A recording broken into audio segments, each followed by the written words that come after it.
The National Media Commission has disclosed that only 2 cases of assault against journalists have officially been reported to its outfit in 2 years since the establishment of the Office for the Coordinated Mechanism on the Safety of Journalists. The office is mandated to receive complaints and address cases of assault on journalists in line of duty. Speaking to Citi News on the commemoration of the International Day to End Impunity Against Journalists, Executive Secretary of the NMC, George Sapple, encouraged journalists who are assaulted to make formal complaints to ensure their cases are appropriately dealt with. There is more in the following report. Between 2006 and 2023, over 1,600 journalists have been killed around the world, with 90% of these cases or even more remaining judicially unresolved. This is according to UNESCO. But beyond paying the ultimate price, which is death, a lot of journalists are facing assaults in line of duty.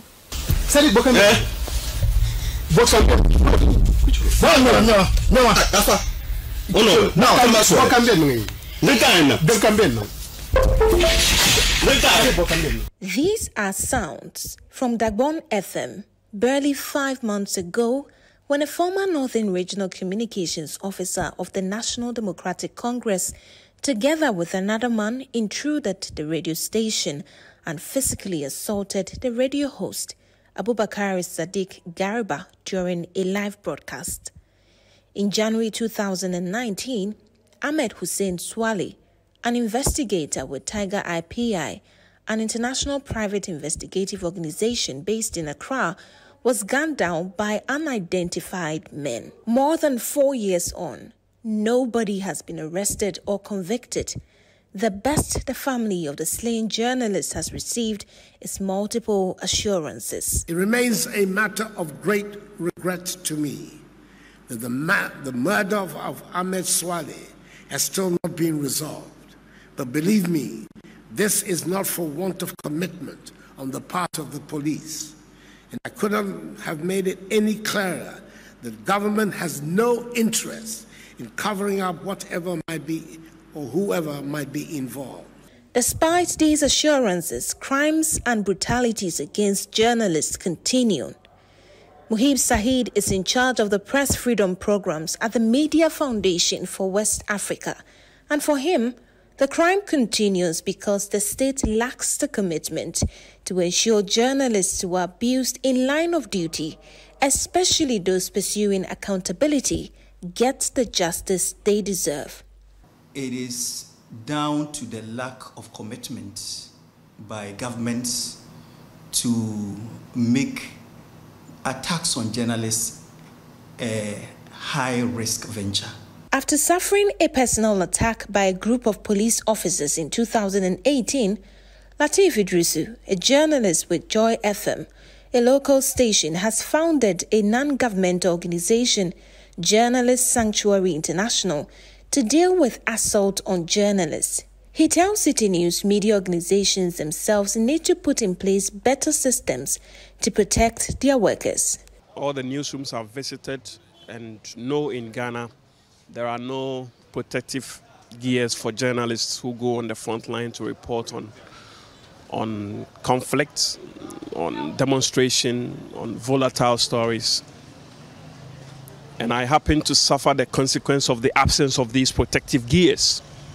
So on the night that I was assaulted by the police at the headquarters, I went there naked. With naked, I mean I was not protected in any way. I wasn't protected on the head. I wasn't protected in the torso. So when they used the butt of their gun to hit me multiple times, when they hit my ribs, when they hit my neck, I was empty, I was exposed. These incidents of attacks on journalists in Ghana are not isolated. In 2023 alone, at least 4 separate reported incidents of attacks on journalists have been recorded. Lateef Idrisu says the more the system allows crimes to fester without meting out appropriate punishment, there will always be impunity from both old and new offenders. A journalist goes after me with his story, I can go ahead assault him or kill him, and the state wouldn't bother doing anything about it. I'm saying the state or the security apparatus of the state wouldn't pursue the case to find justice for the victims of these assaults. So impunity is something we have to ensure that we work against.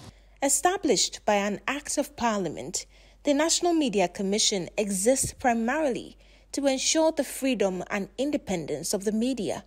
But in many cases, the Commission watches on as the people they are supposed to protect are being battered and assaulted.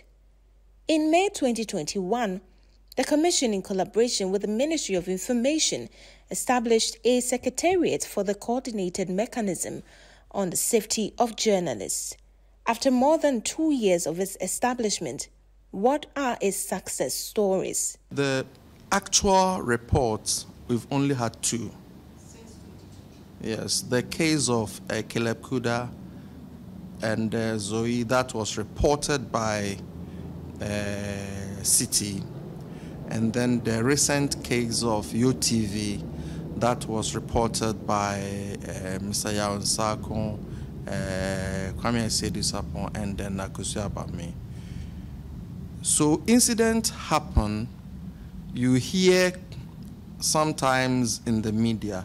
The challenge is that without report, it's difficult to initiate investigation because the law says we should address complaints by or against the media. One of the far-reaching consequences of not punishing people for their crimes is that they or people similar to them are emboldened to commit more crimes or even worse. In this case, crimes against journalists. On this day, stakeholders including government, civil society organizations, human rights bodies and the general public are being urged to do better to safeguard the right and promote the safety of the journalist. Reporting for Citi News, my name is Ajwa Tenkrama Domina.